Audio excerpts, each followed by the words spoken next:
Well, everyone, we have done it. We have made it to the end of 2020. And might I say, it has been quite the year. And I think we deserve to celebrate a little bit. And I think we should celebrate with a song. Or maybe should it be with a wine about a song? Every sip no, it's not every sip, it's every breath. It's Every Breath You Take by Sting. We're going to be sampling his wine this week. Well, I think we are in the middle of maybe too much celebration already. But we're going to get started. This is our wind down. It is the last wind down of 2020. We are super excited. Today we have some guests that you are going to love. And as we close out 2020, if you have not already, please make sure you give us a 5-star rating and a review. But for today, let's have our wind down. Welcome to our podcast. Well, we are excited to have another wind down. Seems like these months are going really fast, but we enjoy these very, very much. And we are happy to have all of you here listening to our podcast. We've had a lot of good feedback about our wind down podcast. And today we have some very special guests. We have Peter and Julie Kalid, and we also have Tom and Lorraine Bowen, along with Merce and Morgan and myself. And so today we're going to have a nice discussion on a lot of different topics and try to get different perspective from those that are living in the world of retirement and those that are phasing into retirement. So as we do always, though, the most beginning important part of this entire show is the wine, because it's a wind down. And Morgan goes through all of the problems of wine tasting and making sure that we can get the right wine. It takes many weeks of wine tasting in order to get to this actual point right now. So Morgan, could you tell us what you landed on?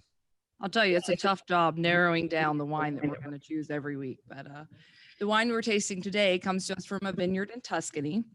The estate and winery is called Il Pelagio, and it's been in existence. It dates back to the 1500s. It became deteriorated and was purchased by a rock and roll royalty in 1997. And the vineyards and the villas were completely restored. They did a lot of work there, and they're now operating as a winery, a venue for weddings, conferences, and also vacations when the family isn't staying there themselves. This Rosso Toscana that we're tasting let me see here. Let's see. The Il Pelagio is owned and operated by Sting and his wife. So the wine that we're tasting is called Every Breath You Take. Very good. And I think when we were heading up to this and we all had the wine, Lorraine said that this was very special for her. Lorraine, do you have a story there as far as the specialness of this? Not really. It's just that I read about it about 3 years ago that he had bought this vineyard and opened this winery and renovated it, and that it was open. You could stay there. Oh. So of course I told Tom we could go stay there. Maybe he'll be there. No, but yeah, he's there a lot with his family. But when he's not there, he lets you, he'll rent it out to stay there. And she loves Sting. I love Sting. He's one of my favorites. We went to see his play, The Last Ship in New York. Okay. Yeah, and I mean, I'm not a big play goer, but I got to say that was superb. Yeah. So, good. Yeah. Well, fantastic. Well, that's exciting. So I'm glad we got a good wine. Thank you very much, Morgan, for that. Now, I mentioned in the beginning here that our guests are Peter and Kalid, Peter and Julie Kalid, and then also Tom and Lorraine. So let's do this real quick before we get into any of our discussion. So Peter and Julie, could you just kind of give us, a little bit of where you're at right now in the process of life, retirement, and all that kind of stuff, and maybe just a little snippet of your background and how you got to where you are today? All right. Well, we got to where we got today thanks to you and Rick and the rest of the crew, of course. I took early retirement from GSK at around 57, 58, something like that. So we're about 4 years into retirement and very much enjoying it. We kind of split our time between here and a beach house down at Ocean Hill Beach. I work for GSK Pharmaceuticals, and we'll let Julie tell a little bit about her. I'm a retired RN. I retired I stopped working as an RN in 2014. And, but, I just kind of let my license run out, some health things like double knee replacement. That tends to get in the way of trying to do floor work and working in a doctor's office and that kind of thing. So anyway, so I kind of technically stopped working before Peter did. And then once he did, then we really were able to, do more things down at Ocean Isle Beach. And we have a whole group of friends down there as well. We have one son and daughter-in-law in North Raleigh. And our other son passed away almost 7 years ago in a car accident in Raleigh. So that's about it. Okay, well, thank you for sharing. Now we got Tom and Lorraine Bowen. Now I've known Tom and Lorraine for a very long time. They've known me my whole entire life. And now Lorraine married a very much older man, and so he's kind of the fully retired part of this version right now. And if you remember in the podcast, we had Lorraine talk about Medicare supplements, and when she did a whole entire interview on that. So we appreciate you being on the show. Could you tell us a little bit about where you're at in the whole process of retirement and your life background just a bit for us? Either one of you. Go ahead, Tom. Well, let me start at the beginning. I was born at a very early age. And, no, I retired a little bit later than Peter did because I had to keep working. We were very good stewards of our early years. I don't know whether we just were stupid or what, but we had to play catch up as many couples do. But fortunately, I retired at age 70, and I'm 73 now, so I'm enjoying retirement. But Lorraine, she works in the Medicare field to keep me up in the style to which I've become accustomed. And so she's doing quite well with it, because I tell you what, should I share this with you? She when I introduced her to the insurance sales business because I couldn't do it. I couldn't understand it. And she was I've been in sales most of my working life, and so she's a terrible salesman. I mean, somebody would say, "Oh, I think I need to think about this," and she said, "Fine, that's fine. I encourage you to think about it." I said, "No, close the sale." But because she really cares about the people that she works with, I mean, she got more referral business than I could possibly imagine. She's doing very well with it. And that's enough about me. Very good. So Lorraine, I think you're just in the phase of just having fun and decided not to retire yet. Well, I've been doing this for about 10 years, and it's built up to quite a nice little business, and I really enjoy what I do. So yeah, I'm not ready to retire. Yeah. Merce and I, we have a lot of clients who so we have a variety. We have some folks who just love the idea of retiring and that being the way they go completely and whatever else they do. But then we got some folks who like to work still, especially if they can have their own schedule and those kind of things. So we do appreciate you guys being on. We're going to jump into the first idea of what we're doing. So here's the way it's going to go. We got 3 different really topics that we had asked you to kind of help us to kind of give your opinions of. And we had 3 podcasts that we had had in the last month. One was on what are called CCRCs, continuous care retirement communities.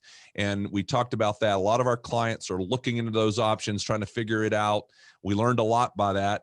Then we did one with Mark Hulbert, who's a writer for Market Watch and a lot of different places about being a contrarian investing. And then we did one with Denise Appleby about IRAs and 401ks and the Secure Act and the CARES Act and all those kind of things. So let's just start with the CCRC. That's such a huge topic for our clients. And I say it's huge because, you know, at some point, the statistics are we're going to either need to have care some way. We're either going to have it in home or in a nursing home or whatever it is. And some people plan that out. Was there anything you heard from that podcast interview that was interesting to you? Any comments you want to make? And remember, there's no rules here. So if you say, no, there's nothing there, then that's okay. But was there anything there that you thought was interesting? Any comments about it? We actually have been researching this a little more for Peter's father, who's going to be coming here from San Diego. Anywhere from next March to next May. It really depends on if he gets the COVID vaccine and that kind of thing. Anyway, it's kind of complicated. So we've actually visited some of these continuing care retirement places. And in a nutshell, they do vary quite a bit. Some have, you know, independent care and the assisted living care. And then some have, you know, and then what's the third? Oh, and then some have like the little cottages you can live in. So it's, you have to decide, you know, what are the amenities? What's the cost of it? Because they do vary from anywhere from $2,700 a month for just independent care only to, oh gosh, if you have continuous care, it could be over $6,000, $7,000 a month, which is, you know, insane when you think about that. But you have to think about what you're getting. Some have swimming pools, some have more elaborate gyms than others do. You really have to, you know, go and visit each one. And then, you know, what it boiled down to with his dad was he wanted independent care. He can do everything for himself. He just needs help a little bit. And we can always get somebody, hire somebody to come in and help him. But he didn't need all the extra amenities, swimming pool and all that kind of stuff. So we ended up picking a place for him that's independent care only. So in other words, you don't just slide over into assisted living care if you need it. There is no assisted living at the place he's going to go to. So you kind of have, so the ones that don't have that are a little less expensive than the ones who associate that with it.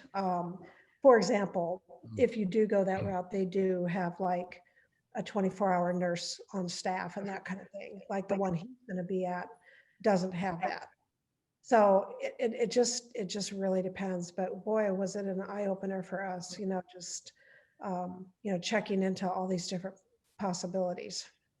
You know, I was astonished by the wait list, how long you have to possibly get into one of these locations and how far in advance you need to begin really looking at what you want and what you want to think about. And I have a really small house, so I went ahead and signed my parents up. Right. Yeah. You kind of have to do that. The one he's going to just opened last year in Raleigh. So they only have 50% capacity. I mean, or they're 50% full right now. So he had options of which apartment he wanted to get even. So that kind of worked out for him more. And he'll only be about 20, 25 minutes away from us. So. Yeah. So I think, you know, the idea when we spoke with Emily Smith, she, I believe, was the marketing director for Glen Air, which is one of the ones in Cary.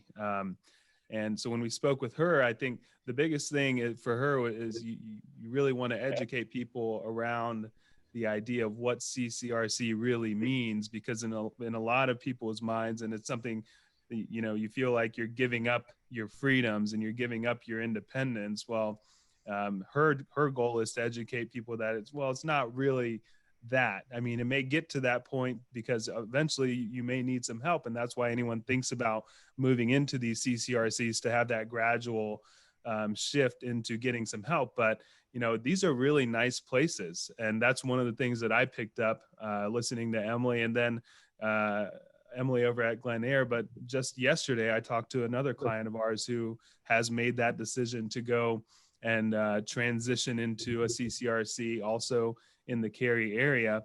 And he was telling me all about it and how excited they are about it.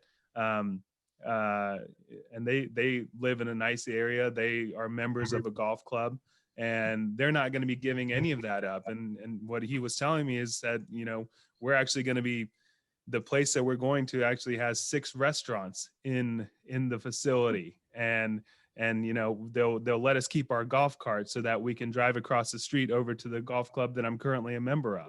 So for him, it kind of was, he was talking about it as if it was an upgrade into his lifestyle and convenience.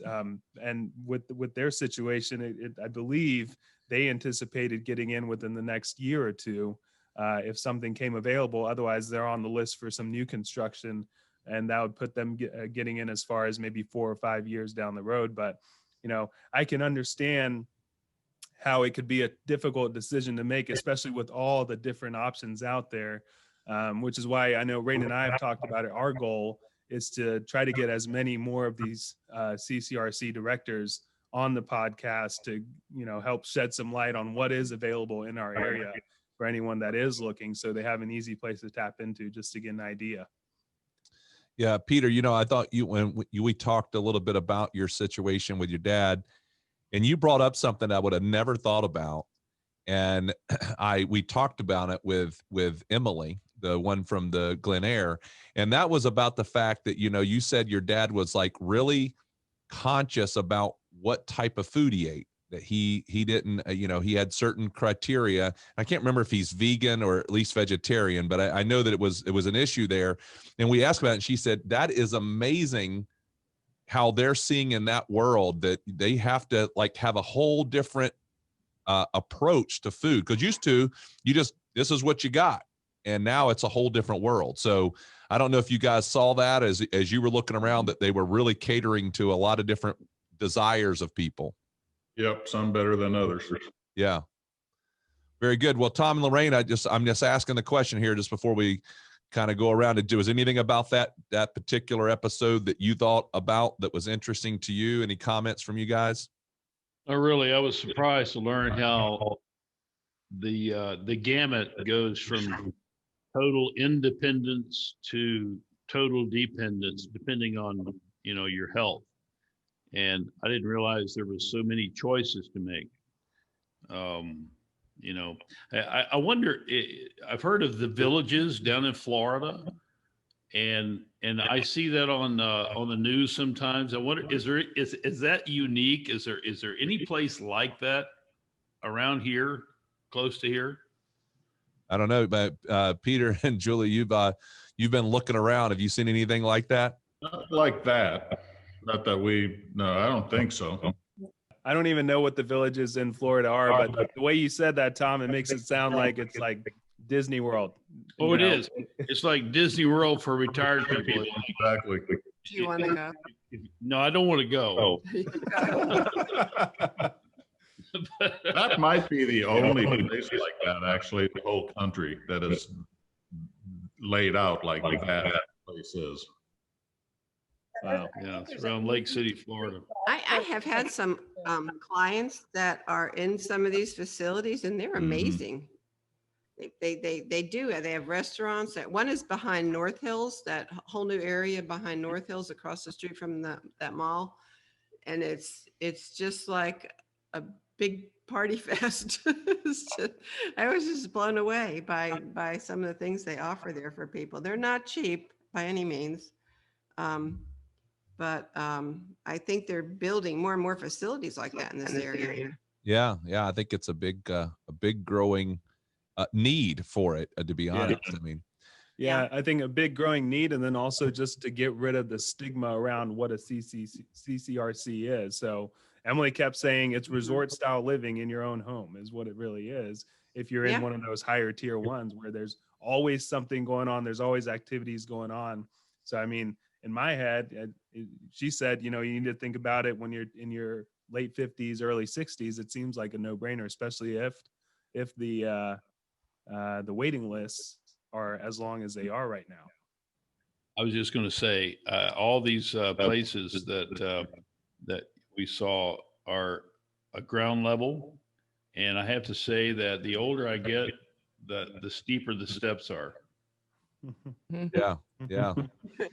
So the next topic was around the contrarian investing, and I'm going to just kind of give you the picture, and I think it'll make sense when he talks about being a contrarian.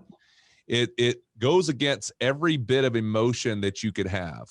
So if you think back, and we'll take a recent one of 2007, that was kind of the peak of the housing bubble and what had happened there. And at that point, you know, everybody was at that point. I just remember people going and saying, oh, you buy a house, especially if you buy it at the beach, and it's just going to go up in value. We had people who bought houses at, you know, 500,000 on the beach, and then in 3 years it was worth over $1 million, and they're like, oh my goodness. And it was just this frantic thing. So right at the peak, when everybody is saying go buy a house, contrarian investing says that's the worst time to buy it.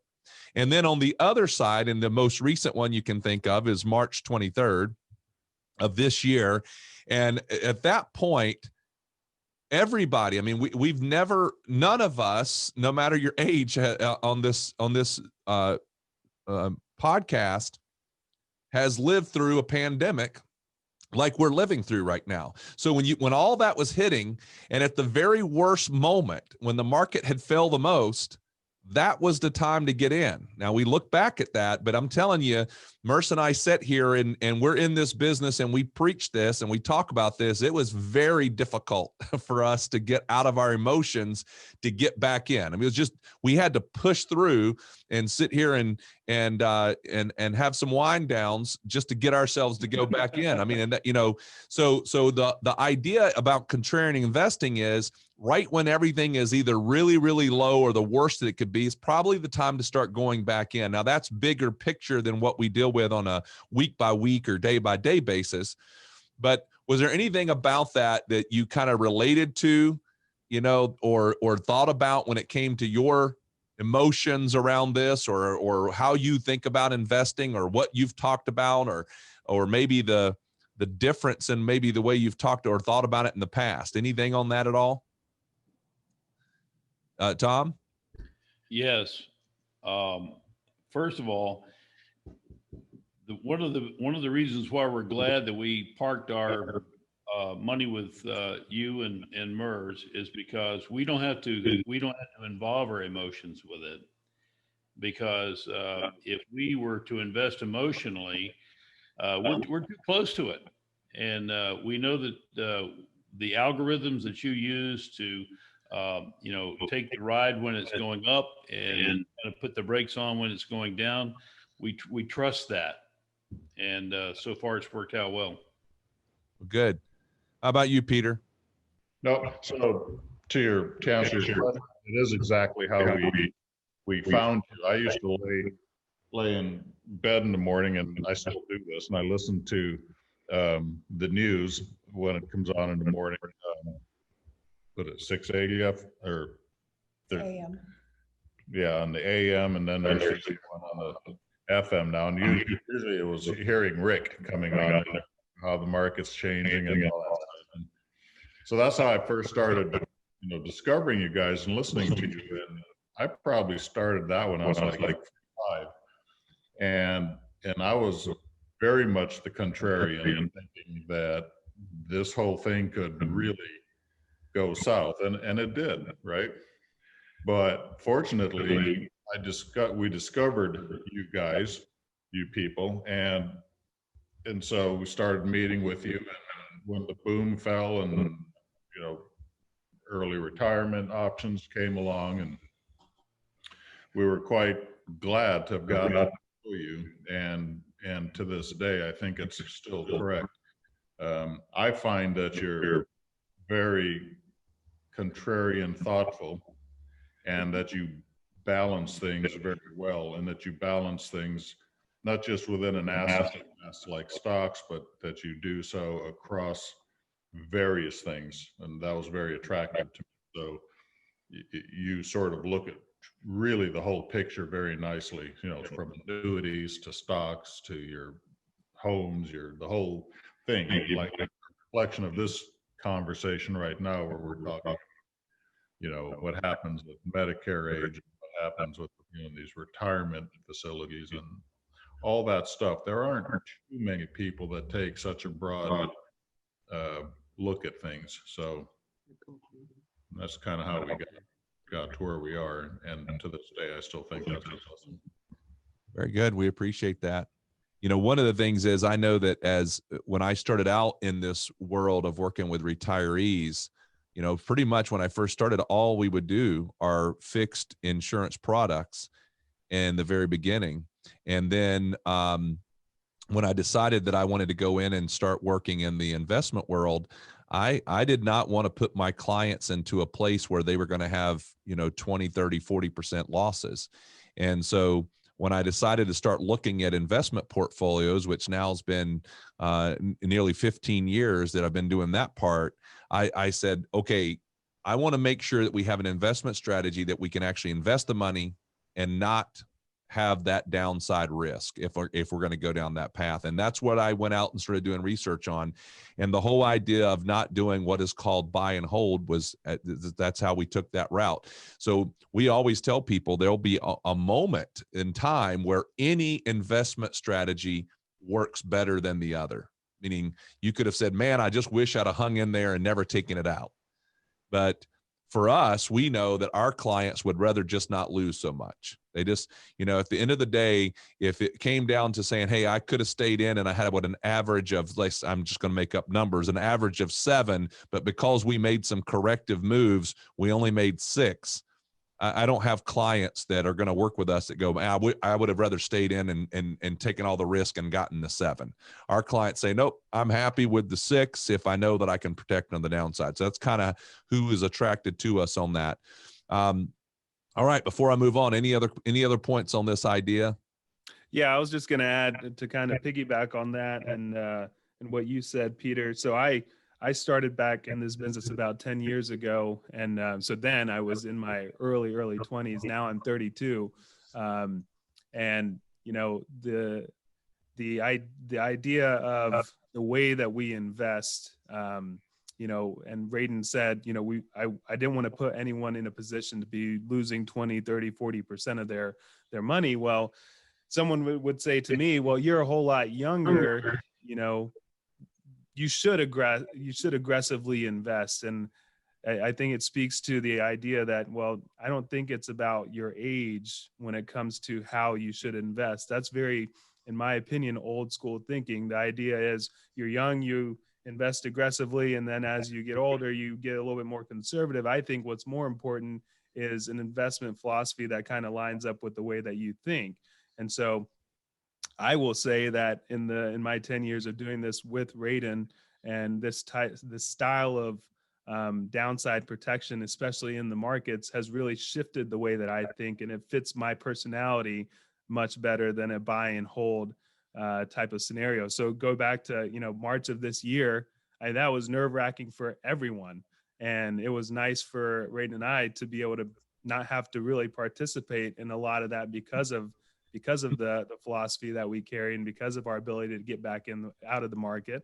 But then we did have to deal with it getting back in. And when do you do that? So everything that Mark Holbert talked about on the contrarian side, I think, you know, it resonates with a lot of people, and he talks about it in a very technical way, but the basics, I think everyone understands. If everyone is saying, hey, go buy this, you're probably a little too late to go buy that. And that's basically the idea of contrarian thinking. But that's all I wanted to add to that. Tracking market numbers or regularities versus tracking mainstream news or mainstream financial reporting. And that, to me, helps to really highlight the advantage of, even if it's contrarian light thinking. Right. Yeah, absolutely. If that makes any sense. No, absolutely. Tom, I think you said you had something. Yeah, I agree with Peter about contrarian thinking. Contrarian light. I like that expression. I just want to say that this wine, I'm detecting a complex aroma of cherries, wild blackberries, and spices. And You left off it- vanilla. It says it's vanilla. a versatile wine. And there's nothing contrarian about that, by the way. I don't see contrarian in the description. I'm reading off the bottle. Yeah, I was going to say you have an astounding taste for wine. I have to throw this disclosure out every time we do a wind down, because this podcast comes out and most people start getting it and downloading it around 7:30, 8 o'clock in the morning. So I have to let everybody know, for full disclosure, that we're recording this well late in the afternoon. We started around 4:30, so it's appropriate for us to have a glass of wine. We're not doing this at 7:30 or 8 o'clock in the morning. So Yeah, it's dark out. The sun is down. All systems go. I did want to say this about investing. I know people, I mean, that invested heavily in real estate in 2005 because they thought that there's no way that this would ever stop, this real estate bubble. I mean, houses were almost doubling in value every 5 years. And so they said, hey, we can't go wrong. Dump all your money in real estate. I know people that did that, and now they are singing the blues and trying to recover.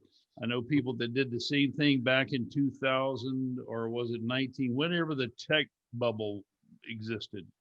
People dumped all their money in anything that ended in .com.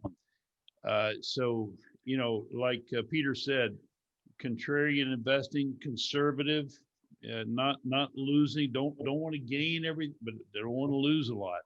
I'm with you all the way. Thank you very much. great. So here's the thing.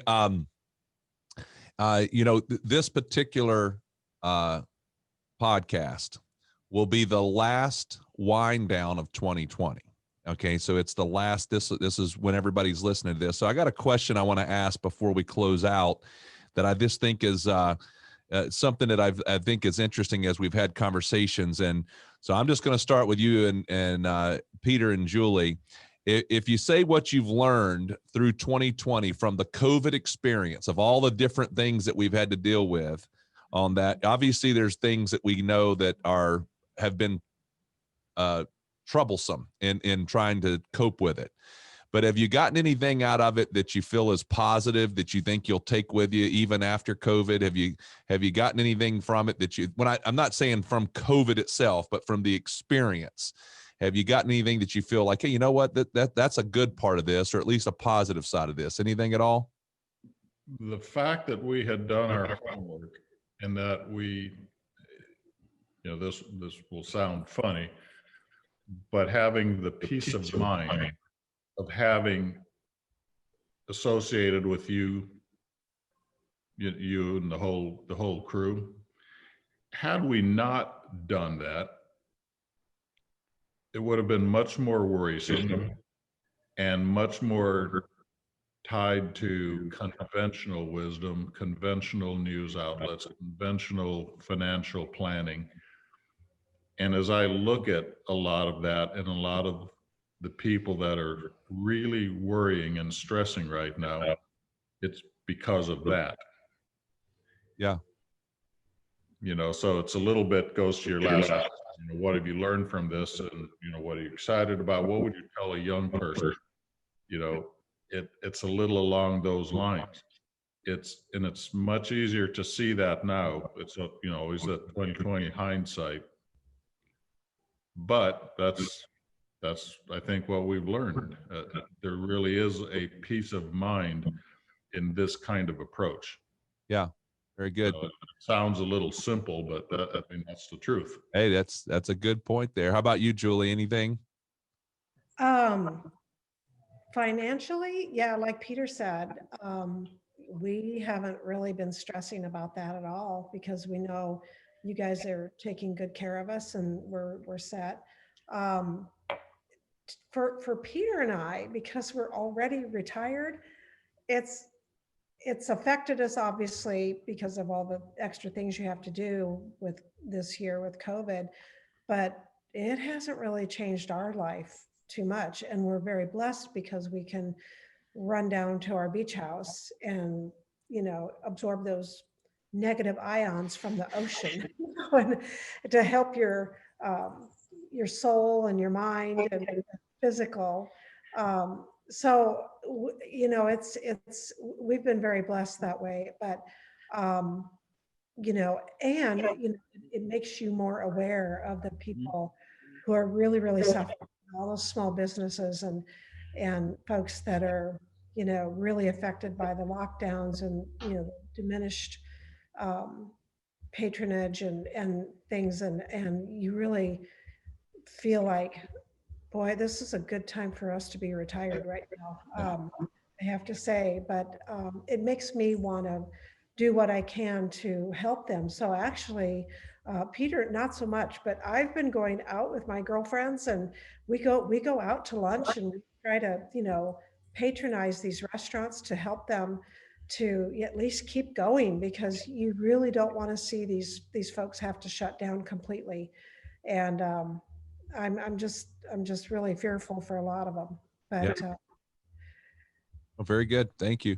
So Tom and Lorraine, what would you say you've learned as far as your anything, and it doesn't have to be about financial stuff, or just anything you get out of this experience, you know, being locked down like we have to a degree, and what you've gotten from it that you think you might take with you? Well, I've learned we need two homes, one for him, one for me. And I'm ready for it to be over. Well, no, we patched things up a couple of weeks ago, and we decided to stay together another 5 years. No, we've been married 47 years. Is that right? 40? Is it 48? 40. I'm sorry. we saw that look. That look was recorded. And we've not had one single crossword. No, we've had many.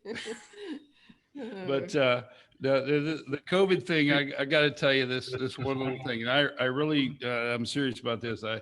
I had we've had several ups and downs. One of our downs was in 2007. I had a mortgage business. Well, you know what happened in the mortgage business in 2007. I mean, so I had a sailboat that was paid for, and I just love this sailboat. Matter of fact, Ocean Isle Beach, I have circumnavigated Ocean Isle Beach. I went through Tubbs Inlet when I shouldn't have. But anyway, I had to sell it, and just to pay off the MasterCard, and so Lorraine knew that was like a heartache for me, and so during this, I think it was back in June, she bought me another one, and it was such a nice thing. Thank you, dear. But, she wants you to live on it. Yes, for you to live on it. She wants me to live. That's a good one, right? She's like, this is your new home. Go. Promptly put air conditioning on and everything. Like, Tom, did you say sailboat or houseboat? Yeah. So anyway, that's kind of a refuge. If it weren't for that, I think I would go stir crazy. Like Julie said, you get, just to get out and breathe some fresh air. But the COVID has been an interesting experience. I don't want to. I'm grateful for the vaccines, and I hope we don't have to go through this again. Yeah. We're all looking forward to end, and we don't want to see anybody suffer. And yeah, it'll be nice when it's over. We miss our friends and miss our normal life. Yeah. It's been sad, but yet at the same time, we feel very grateful that we've been healthy, but we are so being far very careful. Yeah. Yeah, it is. It's obviously been just a humongous change in everybody's life. Here's the one thing that I take from it, though, that I think that is amazing is Merce and I, you know, we have a very, very one-on-one kind of business. I mean, we do a lot of things with our clients and with folks in a social way, and that's all changed this year. And we've tried to figure out how to do it in a Zoom environment or some way that we could connect. And I will tell you that a lot of our clients never, in fact, we had never used Zoom, but a lot of our clients had never, just the whole idea of getting on a video and doing that. I think we'll take that with us. I do think that, you know, as we go forward, and I'm not saying that that our business is converted to that. All I'm saying is this idea of being able to hop on a video call and being able to have a meeting or being able to do that if we needed something quick, I think that is much, much quicker now than it would have ever been in the past. So I find that to be at least a positive. But I do appreciate, and I know Merce and Morgan and all of us, we appreciate you guys taking time out of your schedule to come on and chat with us and share it. We get a lot. Here's why we get so much good feedback is that, you know, most of the people listening to this call are getting ready for or living through retirement. So to hear other people that are living in retirement or like you guys, then it kind of goes, okay, I relate to the story. I know that I'm not alone, and it kind of brings that around. Anything you got there on the close, Merce? Anything you want to add at all? No, I mean, the wind down by far is my favorite for multiple reasons, but Because I'm on? Yeah, Morgan's on. There's a bottle of wine. Some of our close friends and clients, whoever it is. I think people at times may get a little bored with just hearing Radon and I. And so they like to see fresh perspectives here and there, and see how people are living in retirement and what they're thinking about more than what we're preaching about. So, you know, I think today's episode was fantastic. Thanks for joining us, Tom, Lorraine, Julie, Peter. Thanks a lot. And that's our wind down for the day. All right, everybody. Thank you very much. Have a good day. Well done. Thank you. You too.